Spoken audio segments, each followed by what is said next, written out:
Hello, my name is Dr. Kellen Lee. I'm a BPS chartered psychologist with a special interest in dementia care. And today I'm having a conversation with Fiona Chaabane. Fiona is a clinical nurse specialist in younger onset dementia and Huntington's disease and is based at Southampton General Hospital. She's also a consultant Admiral nurse. And what she doesn't know about medication isn't worth knowing as far as I'm concerned. So, Fiona, I've been very lucky to have met you through Professor Chris Kipps, who I did some work with when I was at the University of Southampton. And I feel very lucky that he introduced us because you've brought a huge amount of knowledge, certainly to my world, and are helping many, many people. So in terms of helping people more widely, I think there are some misconceptions and certainly a lack of knowledge in terms of medications. Certainly in the field of dementia, what medications are available, what do they do? We're not talking about that, the big cure medications or reversing any kind of dementia, but actually when somebody has that diagnosis of dementia and they're given medications, what medications might be useful and how. So today it'd be great to talk about antidepressants in dementia care. So if it's okay, if I could just ask you some questions in order to really pull out the I guess the appropriateness of prescribing, what they can do and how they might be useful. So in terms of antidepressants, what kind of tablets are we talking about? What sort of medications would we be looking to see?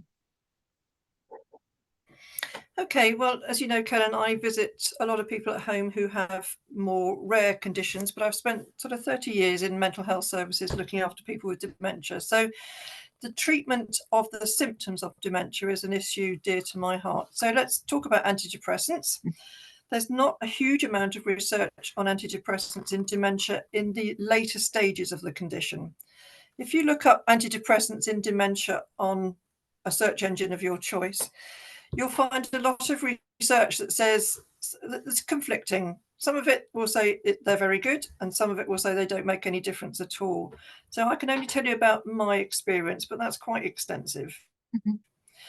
So you're right, there's nothing really that's going to cure the progression of this neurodegenerative disease. So it's going to deteriorate over whatever timescale is relevant for that person. Some people deteriorate rather quickly, and others it takes 10, 15 years or more as the disease progresses. But in those years, we're very aware that the mood drops in some people, and that leads to some of what we call the behavioural signs, or the behavioural and psychological symptoms of or signs in dementia. What we mean by that is, if you can imagine yourself, if you were feeling low and depressed, you would probably not want to go out. You wouldn't want to meet people. You would probably feel irritable, scratchy, bad-tempered. You probably wouldn't eat so much. You're not interested in food. You haven't got an appetite. You might stop doing things that we always do, like personal care. You do your hair, you shave, you get tidied up, you dress smartly. Those things tend to disappear. Those are all symptoms of a low mood. Now, when that happens in dementia, and we know how chemicals that support mood are made in the brain and other parts of the body, but we know this happens.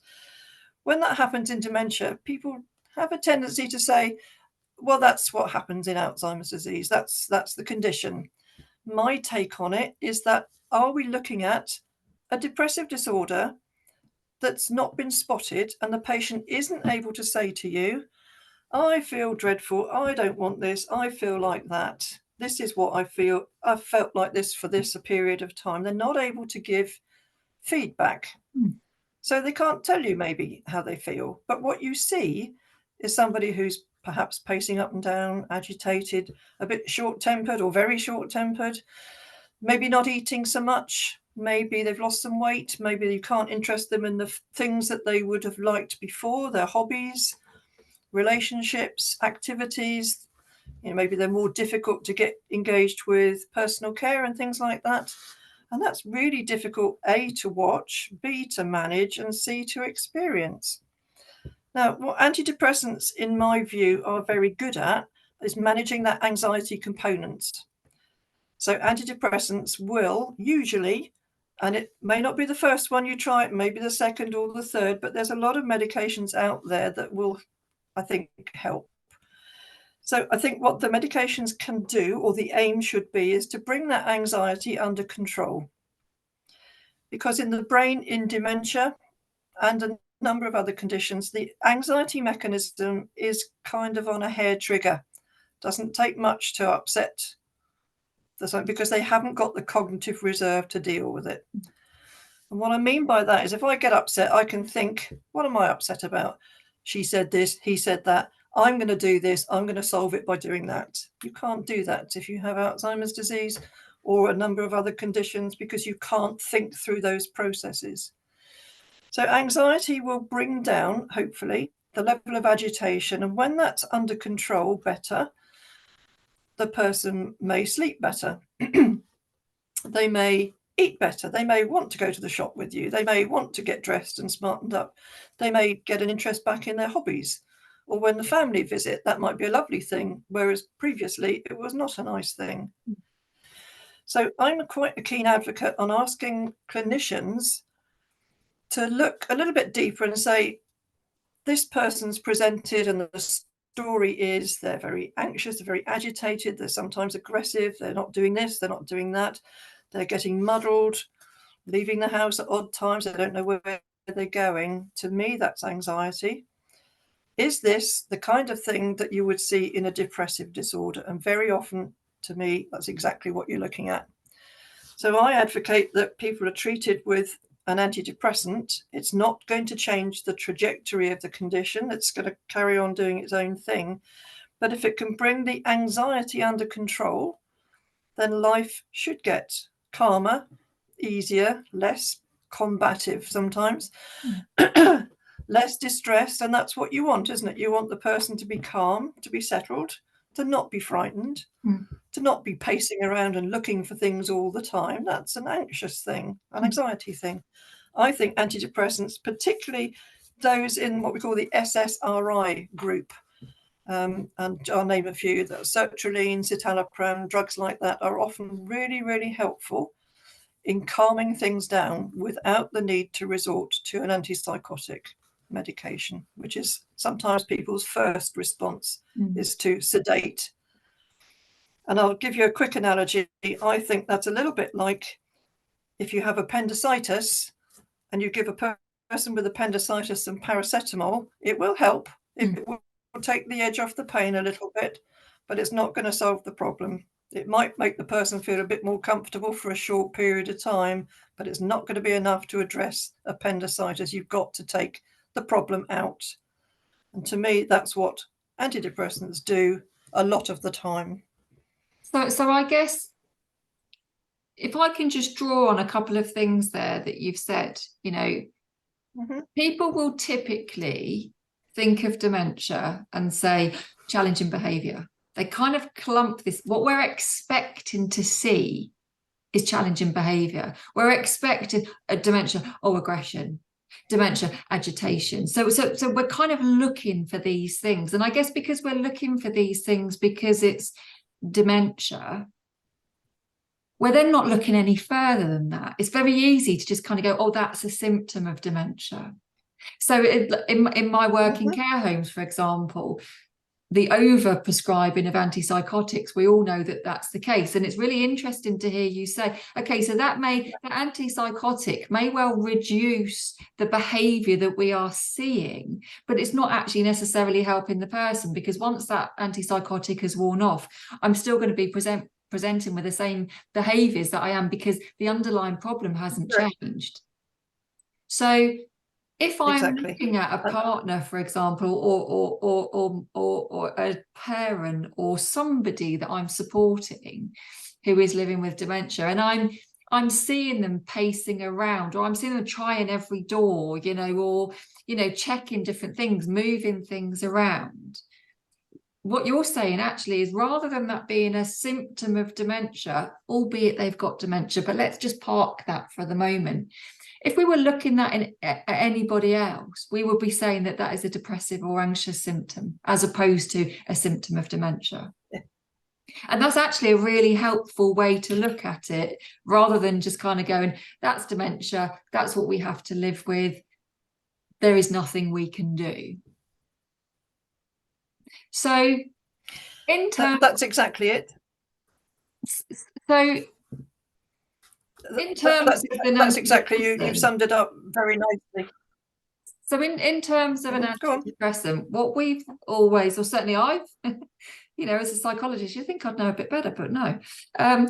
What we've been led to believe is that an antidepressant is a happy pill. You know, it's gonna change, it's gonna boost. You know, if somebody takes one for a certain amount, also bearing in mind these changes don't happen in days. You know, these could take 4, 6, 8 weeks in order to see some kind of change, and that may be a very subtle change, not this. You know, so it's not going to boost somebody's mood in a sense that they're going to be, you know, this really jovial, happy person. What we're looking for actually is that a reduction or removal of the heightened anxiety or low mood that person is feeling or experiencing. So that's quite different to perhaps what people are expecting it to do. Yeah, the term happy pills is really unfortunate. So I don't listen to that description anymore. It's not how they work. And you're right, if somebody was to take antidepressants with dementia or not, doesn't matter, it's the same. They don't work overnight, they take many weeks. Some people obviously respond quicker and some take a lot longer, but it's many weeks before you might notice, if you're watching or living with somebody who has dementia, you might notice that they slept a bit better last night, or they didn't wake up till 5 o'clock. Usually they wake up at 4. Mm. Or, oh, they had an extra bit of dinner, or they were keen on eating, more interested in food, and there wasn't a battle to get into the shower. The person was a little bit calmer. So yeah, you're not looking for people to be happy. You're looking for people to have those symptoms of anxiety reduced so that life is more workable. Yeah, there's a lot of misconceptions, and that mainly comes from America, where they give antidepressants to their pets if they're a bit lethargic. So there you go. I didn't know that. And you're right. You're right. I think if you're looking at, can we cure the dementia? No, we can't. Can we cure the symptoms of it? We can certainly try to address some of them. And if you think about cancer care, for example, people who have inoperable cancers, cancer that you can do nothing about, you can't fix it. We bend over backwards to make sure that that person is well controlled in terms of pain, that they've got no gastric symptoms, no headaches, that sort of thing. They've got equipment if they need it. They've got someone to call.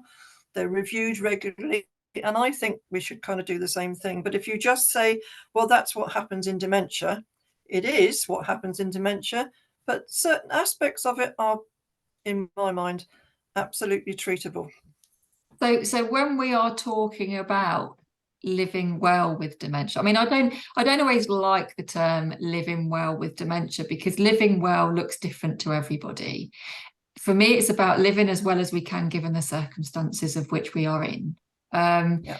And equally, relationships are heavily involved in dementia in terms of the impact that it has on the care partner and family, not just the person living with dementia.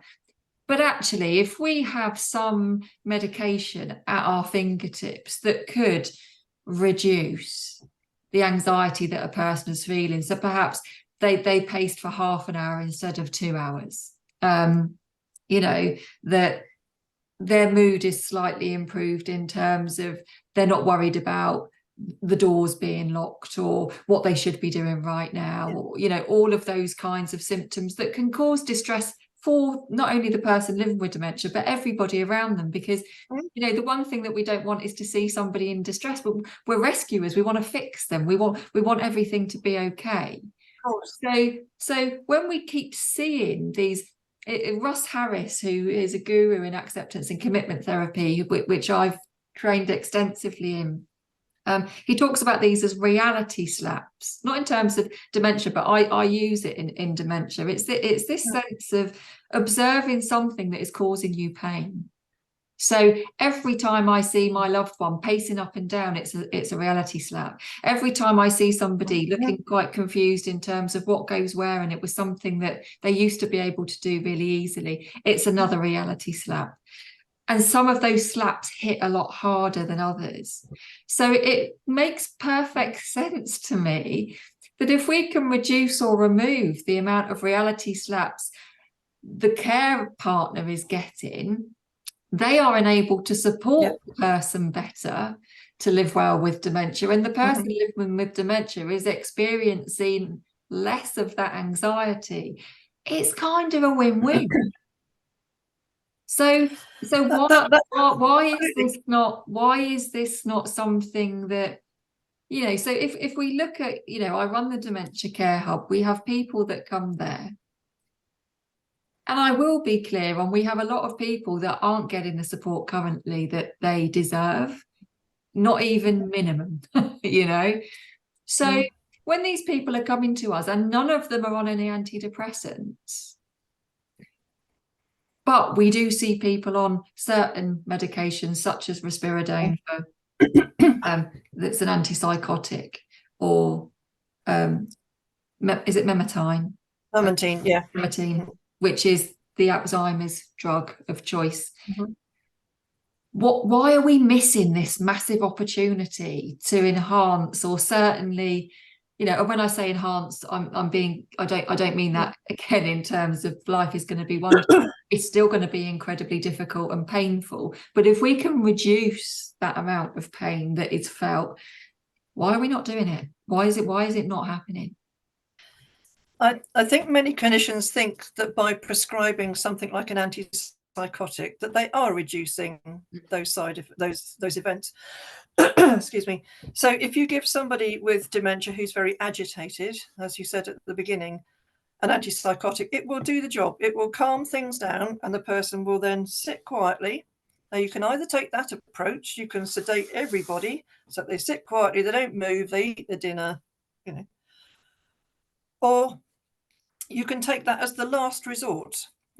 So risperidone, olanzapine, these kinds of drugs I'm not knocking them. They are very good drugs, used wisely, as all drugs. They need to be used wisely, carefully, monitored, supervised, and that's not always happening either. So if you put somebody on an antipsychotic, it will calm the problem. So the anxiety disappears because the person is sedated. But what that also happens is the person then goes off their feet sometimes. They don't mobilize well. They don't breathe as well, so they're very high risk of chest infections. They often have bowel and bladder problems, so a person who wasn't incontinent is now. And as long as the medication's going in, it will have that impact. So those drugs, again, as I say, really effective drugs in certain circumstances are very helpful for some conditions, but they need to be carefully monitored. I don't think it's acceptable to say, well, you've got Alzheimer's disease, you're a bit agitated, have this drug, and not follow up what happens there. And like we said before, it will calm the person, but that's not what you need, because the minute you stop it, the issue is still there because it hasn't been addressed via different means. And I'll just say one more thing. People often say to me, I don't know if she's happy or not. Are we doing the right thing? Is mum happy? Look at it differently. Happiness is the absence of distress in dementia. So if the person is not distressed, they may be behaving very differently from their past. They may have fewer abilities and need much more care and support. But if they're not distressed, that's the gold standard that you're aiming for, is get rid of the distress. Because if a person is not distressed, they may eat their dinner. They may stop losing weight. They may sleep well at night. You know, they may engage with people, and that's a better quality of life, I would have thought, for the person affected and the person that they live with and their family. So if to round off this conversation, if I want to do it in two parts, if we were to give, and you know, there are a huge amount of medical professionals out there that are amazing, and they are doing their best in really difficult circumstances. So this is not in any way bashing any service, because we all know how difficult it is, especially in the current climate. But in terms of antidepressants, from a medical professional perspective, what would you like to see more of?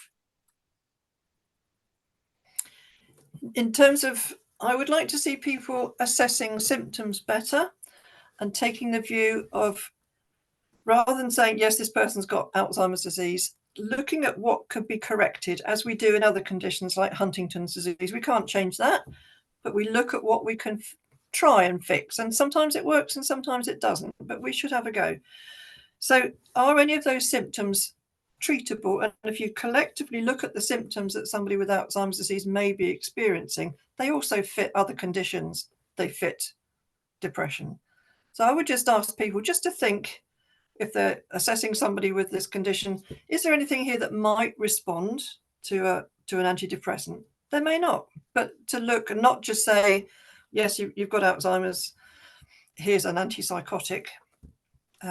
Is there anything else that can be done? And to look at it from a slightly different angle. What can you fix? And sometimes you can fix quite a bit. It's not going to change, as I said, the overall progression. And like you, I'm not knocking colleagues, everybody's busy. But it's a different way of looking at treatment with medication for people with dementia, I think.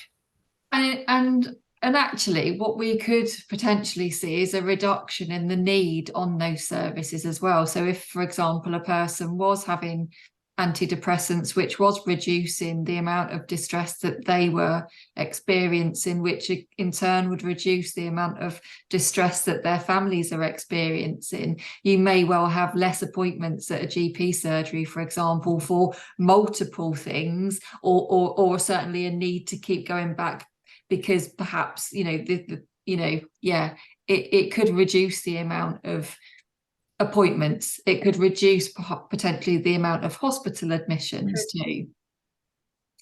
Okay, so in terms of it could definitely do all of those. Yeah. So in terms of if somebody who is a care partner or a person living with dementia who is watching this video, what would, if they're not on an antidepressant currently, but are experiencing or observing some of these symptoms that you've talked about, pacing, agitation, low mood, prickly, less tolerant, these kinds of things, what would your advice to them be? There's plenty of guidance out on the internet, including NICE guidance, which says that antipsychotics are the last resort. And as I say, that may be very appropriate. But when you have somebody with dementia, you should first look at the environment, the conditions. I mean, is that person in pain? Are they having headaches? Have they got arthritis? Is there other conditions that we need to stabilize as well? Is their diabetes well controlled? All of those things impact on the way a brain functions. So is it anything physical? Is it the environment? Is it a really busy place that you live in that's really noisy, and that might be overstimulating the person? But actually, at that point, then you should say, we can't, the physical other illnesses are okay, they're stabilized. Look at environmental changes, would they help? But also look at what you're left with then. And you're left with somebody who does often display all the symptoms of a low mood, and that's mainly anxiety, the lack of appetite, that's another one, weight loss. Those are indicators of depression, and I think most of the time we'll respond to an antidepressant over time. So who should they be contacting if they think that is a line that they would like to explore? Where's their, where should they go? Who should they connect with? Well, the GP should be able to sort all this kind of stuff out. The mental health services, if you're linked in with them, obviously go back to them. But if you're not, an antidepressant doesn't need to be prescribed by a mental health team. The antipsychotics and the memantines and the donepezils do need to be prescribed by a specialist service. But if that specialist service has done that and discharged you, don't panic. The GP can prescribe an antidepressant, but it's just making it very clear that it's not the dementia, It's the low mood in dementia that you're concerned about, and the anxiety is amenable to treatment. Thank you ever so much, Fiona. That's I just love our conversations because it gives hope in a situation where we see so much devastation and equally so much, you know, a lack of hope. So, you know, as you've said, you know, we can't change the trajectory of dementia, we can't reverse it, we can't change it as it currently stands, but if we can reduce that distress, then that's the best that we can do. Thank you ever so much. Pleasure.